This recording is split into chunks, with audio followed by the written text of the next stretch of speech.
একটি পুরনো গ্রামে ছিল এক ধ্বংসপ্রায় বাড়ি। সবাই বলতো ওই বাড়িটায় রাতে আলো জ্বলে, কেউ নাকি জানালার পাশে বসে থাকে। গ্রামের কেউ সাহস করত না কাছে যেতে। কিন্তু একদিন কলেজ পড়ুয়া তানবীর সিদ্ধান্ত নিল সে রহস্য ভেদ করবেই। বন্ধুরা অনেক বুঝালো, ওই বাড়িতে গেলে আর ফিরে আসা যায় না। তানবীর হেসে বলল, দেখব কে আটকায়। সেদিন ছিল অমাবস্যা রাত। চাঁদের আলো নেই, শুধু বাতাসের শোঁ শোঁ শব্দ।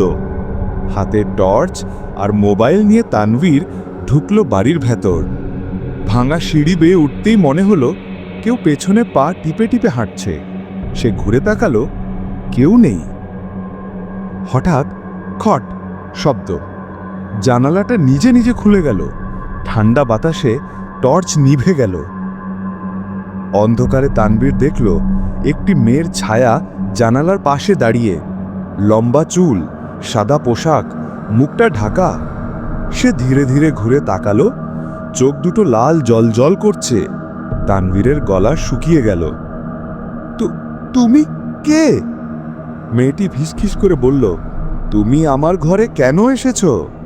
তার কণ্ঠে যেন শীতল বরফ। তানবীর দৌড় দিতে গেল, কিন্তু দরজাটা বন্ধ। ছায়ামূর্তিটা ধীরে ধীরে ভেসে এলো তার দিকে। হঠাৎ মোবাইলটা বেজে উঠল। আলোয় দেখা গেল মেয়েটির মুখ, একটা পচা কালো গহ্বর। সে চিৎকার করে উঠল, এখন থেকে তুমিও থাকবে জানালার পাশে। পরদিন সকালে গ্রামবাসীরা পুরনো বাড়ির জানালায় তানবীরের ছায়া দেখতে পেল, যেভাবে আগে মেয়েটিকে দেখা যেত। তারপর থেকে আলোটা আর কখনো নেভে না।